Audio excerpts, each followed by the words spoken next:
Les classes cristallines.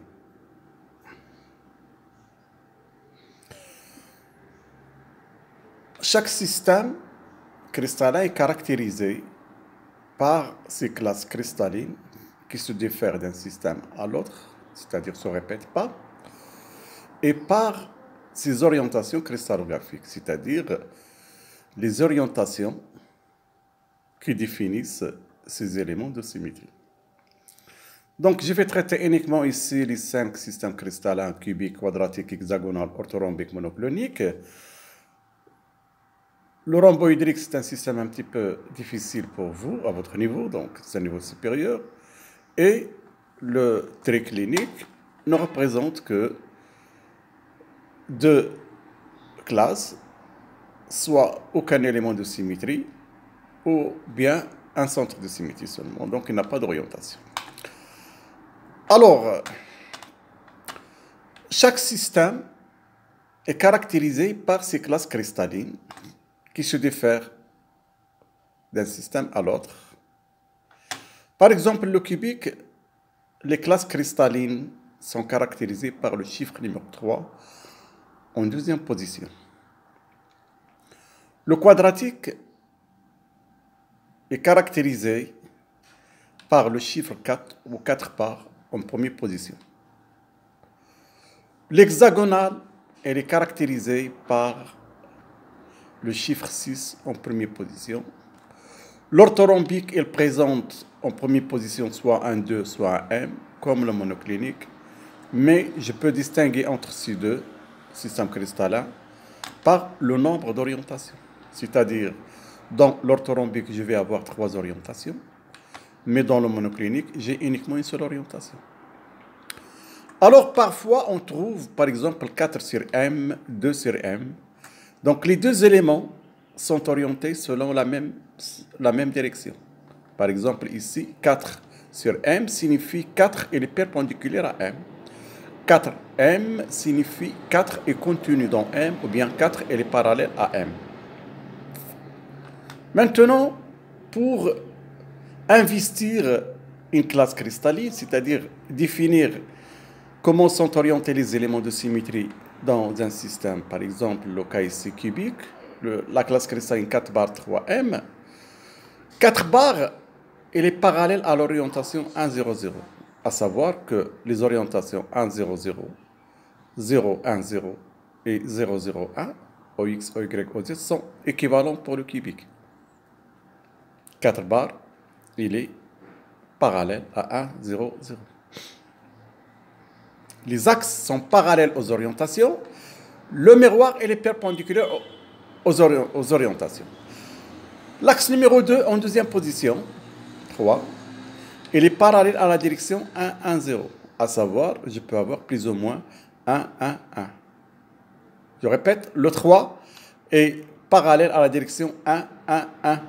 Ce n'est pas 1, 1, 0, c'est 1, 1, 1. Donc 1, 1, 1 est équivalent à plus ou moins 1, 1, 1. C'est-à-dire, je peux avoir 1 bar, 1 bar, 1 bar, ou bien 1 bar, 1 bar, et ainsi de suite. Le M, elle est perpendiculaire à l'orientation 1, 1, 0.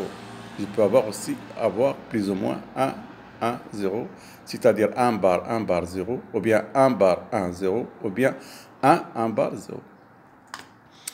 Alors, que représente 1, 1, 1 pour le cubique? Ça, c'est la grande diagonale. 1, 1, 0, c'est la diagonale d'une face. Alors, je prends un deuxième exemple pour le quadratique, 4 sur M, M, M. Donc, 4 sur M est orienté selon la direction 0, 0, 1. C'est-à-dire 4, elle est parallèle, et M, elle est perpendiculaire à cette direction. Donc, 4 sur M présente une seule orientation. Le deuxième M, elle est perpendiculaire à la direction 1, 0, 0. Et le troisième M, elle est perpendiculaire à la direction 1, 1, 0. Donc, vous voyez ici dans le quadratique, ça c'est OZ, ça c'est OX qui est équivalent au Y, et ça c'est la diagonale d'une face. Alors, qu'est-ce qu'on constate? On constate que les classes cristallines d'un système diffèrent de l'autre système. De même, les orientations ne sont pas les mêmes.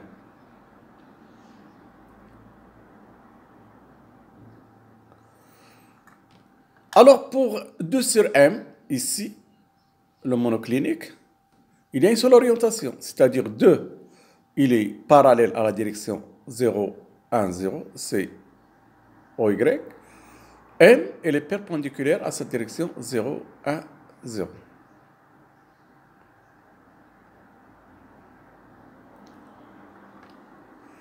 Maintenant, le groupe d'espace, donc, c'est plus général que la classe, parce que la classe, il s'intéresse uniquement à la morphologie des cristaux, c'est-à-dire les formes extérieures, mais le groupe d'espace, il va s'intéresser à l'intérieur du cristal, c'est-à-dire la distribution des constituants à l'intérieur du cristal. Et par conséquent, un groupe d'espace est l'ensemble des opérations de symétrie indépendantes d'une structure cristalline triplement périodique. Quand on dit les opérations de symétrie indépendantes, signifie que toutes les opérations, quelle que soit leur nature, avec translation ou sans translation.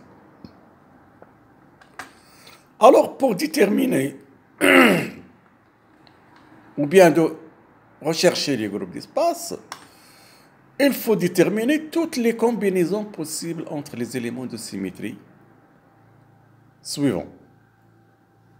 Les opérations directes, axe 2, axe 3, axe 4 et axe 6, et les opérations éliquidales correspondantes, c'est-à-dire 2, 1, 3, 1, 3, 2, 4, 1, 4, 2, 4, 3, 6, 1, 6, 2, 6, 3, 6, 4, 6, 5.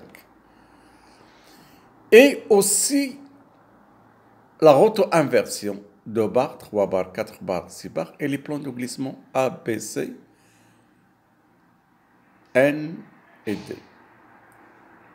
Sans oublier l'opération translation demi-entier qui caractérise le mode de réseau. La translation demi-entier, c'est une opération de symétrie aussi, mais elle caractérise le mode de réseau. Vous avez 14 modes de réseau pour les systèmes cristallins. Au total, pour la description de l'ensemble des solides, quelle que soit leur nature chimique, il y a 230 possibilités de distribution dans l'espace. On les appelle les 230 groupes d'espace.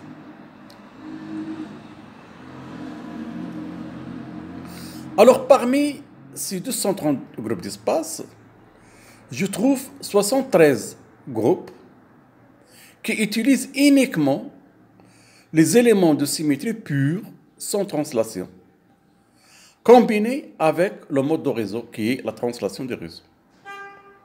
Ces 73 plutôt groupes utilisant uniquement les opérations pures avec le mode de réseau, on les appelle les groupes symmorphiques. Et bien sûr, le reste, on peut les appeler des groupes d'espace non symmorphiques parce qu'ils utilisent des éléments de symétrie avec translation, c'est-à-dire des axes éliquidaux et ou des plans de glissement.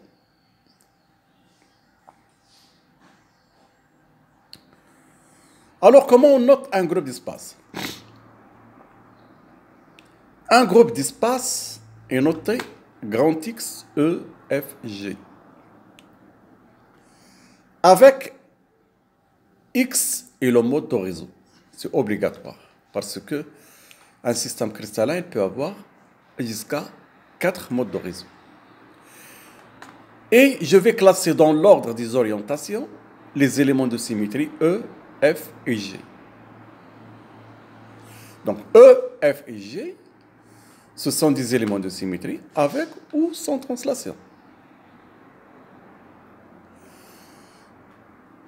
La procédure à suivre pour déterminer tous les groupes d'espace. Tout d'abord, il faut chercher le type de réseau de Bravais, X. Donc, vous les avez dans le tableau que vous avez déjà dans le polycopie. Ensuite, les éléments de symétrie sans translation. Nous allons voir des exemples comment on détermine les classes cristallines. Et à partir des éléments de symétrie, je cherche la possibilité des éléments de symétrie avec translation.